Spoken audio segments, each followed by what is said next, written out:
Dans le cadre du New Deal technologique, le Sénégal remplit une case, celle du stockage de ses propres données. En effet, Dakar a abrité ce jeudi la cérémonie de lancement du premier cloud souverain du Sénégal en présence de tout l'écosystème des techs d'envergure nationale et internationale. Il s'agit de DOR, cloud souverain 100% africain, copiloté par l'IA, l'intelligence artificielle Maya, fondée par un jeune Sénégalais, Aliou Ba.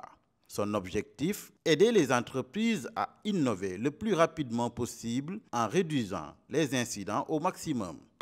DOR peut accélérer, on va dire, la digitalisation. DOR peut l'accélérer, mais aussi DOR peut permettre à ce que tout le service public puisse être accessible H24, 7 jours sur 7, de telle sorte que quand vous avez besoin de faire une démarche administrative, vous pouvez faire cette démarche administrative-là n'importe quel instant de la journée, en fait. Donc l'idée, c'est d'élargir le scope de la digitalisation du service public. Ça, c'est quelque chose que DOR pose sur la table. Deuxième chose, c'est vraiment nos données. Donc, où se trouvent nos données? Donc aujourd'hui, la plupart de nos données se trouvent à l'extérieur du pays. Et comme vous le savez, aujourd'hui, la donnée, c'est le nerf de la guerre.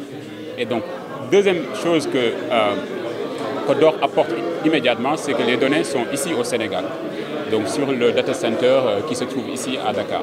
Et ensuite, en termes d'emploi, donc aujourd'hui on parle d'IA. Vous le savez, que ça soit en Chine, donc l'IA est obligatoire maintenant sur le système chinois. Aux États-Unis, vous avez vu un peu ce qui se passe avec Donald Trump, qui est en train d'aller sur les mêmes pas. Et ensuite, vous avez même aujourd'hui des ministères de l'IA. Voilà. On regarde un peu les pays de Golfe. Donc juste pour vous dire que l'IA aujourd'hui est devenue incontournable. Donc avec l'agent IA, les usagers peuvent utiliser cet agent. Par exemple, c'est comme un ChatGPT, mais pour le cloud. Mais en même temps aussi, DOR permet à notre écosystème de pouvoir vraiment accélérer l'adoption de l'IA sur deux volets. Déjà, on veut mettre en place une communauté avec les acteurs qui sont en place pour vraiment parler de l'IA, pour former, aider les universités pour qu'ils puissent vraiment se former sur l'IA concrètement. Ça, c'est le premier volet. Et le deuxième volet aussi, on veut aider tous les acteurs qui veulent mettre en place des cas d'usage de l'IA. Vraiment, on veut leur offrir l'environnement nécessaire pour qu'ils puissent réaliser leurs projets. Dans un monde de tech qui s'accélère avec une présence active de l'intelligence artificielle et des systèmes résilients tels que les GAFA, qui fonctionnent 7 jours sur 7, DOR, une boîte dans la Silicon Valley, veut maintenir la même cadence au Sénégal et en Afrique, après un diagnostic sans complaisance. Le monde s'accélère, avec l'IA, les choses s'emballent. Mais chez nous, qu'est-ce qui se passe? Chez nous, bon, malgré les efforts quand même consentis avec les différents acteurs, que ce soit gouvernementaux ou même avec secteur privé, on voit que malheureusement, bon, nous n'avons pas encore des systèmes résilients. Il y a encore beaucoup de choses à faire. Nous avons du mal un peu à intégrer ces nouvelles technologies dans nos quotidiens. Aujourd'hui, voilà, dans une banque en moyenne, chaque minute de coupure, en tout cas, ça équivaut à peu près à une perte de 5 500 000 à peu près. C'est une étude qui a été faite dont les références, vous les voyez derrière moi. Donc il y a ce constat-là, donc les autres avancent très vite. Chez nous, le système n'est pas encore résilient. Et si je prends encore le cas des banques, parfois, malheureusement, même s'il y a beaucoup d'efforts, voilà, les systèmes, en tout cas les systèmes financiers, les usagers ne peuvent pas les utiliser tout le temps. Le lancement de Cloud DOR s'effectue au lendemain de la présentation il y a quelques mois de la feuille de route du numérique du Sénégal, laquelle insiste sur la souveraineté et le fait de pouvoir stocker en local nos données, d'où le satisfecit du gouvernement. Aujourd'hui, nous cochons une case grâce à Cloud DOR, qui est une des solutions au monde, et même la seule solution au monde qui propose un cloud souverain piloté par une intelligence artificielle. Et ça a été fait par des Sénégalais. Et aujourd'hui, au nom du ministère, au nom du ministre Alioune Sall, je tenais à les féliciter, à les encourager davantage, à faire du Sénégal ce hub technologique, parce que grâce à cette solution, nous pouvons vendre justement nos solutions à la sous-région, au monde entier. Alors, un des use cases classiques que nous connaissons au Sénégal, c'est un constat clair.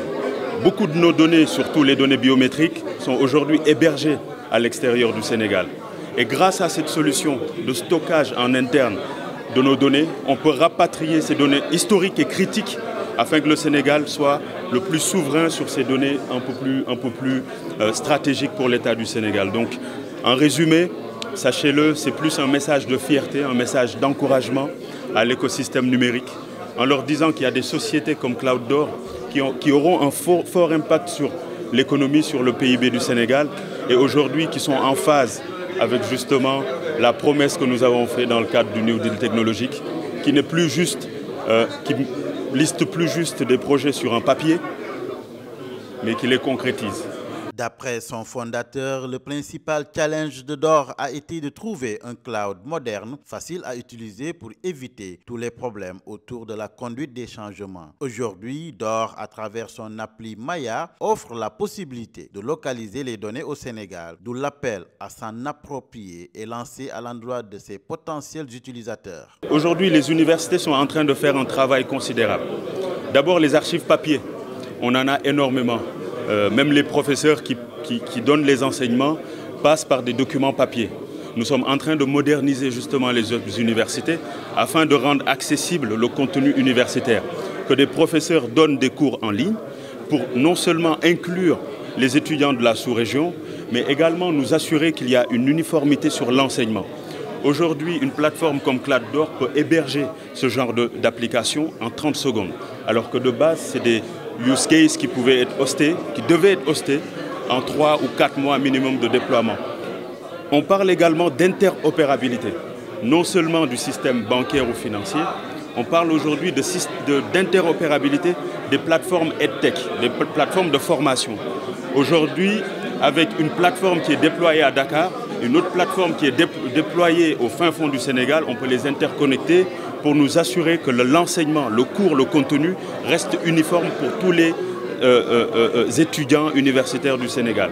Ensuite, notre ministère a en cœur de faire quelque chose qui est inédit. D'habitude, les études étaient confiées à des cabinets de conseil. Nous avons identifié dans nos universités des thésards qui peuvent faire justement cette étude et qui peuvent capter ces financements afin de financer des études qui sont exploitées par l'État du Sénégal. Et c'est une façon aussi d'utiliser ces plateformes qui sont hébergées chez nous pour leur permettre d'avoir accès à ces commandes publiques. Parce que clairement, c'est une façon d'encourager justement ces longues études qui sont très souvent pénibles pour les étudiants. Il manque de financement là-dessus. Et c'est ça, en fait, l'économie circulaire. Créer un dispositif souverain qui permette à l'ensemble de l'écosystème et à l'avenir du Sénégal, via nos universitaires, de pouvoir bénéficier du même niveau d'enseignement et des mêmes contenus. À travers ces 4 services, D'Or ambitionne de pouvoir permettre aux pays africains de réduire leur gap technologique et aux entreprises africaines de naviguer de manière plus rapide et plus sûre.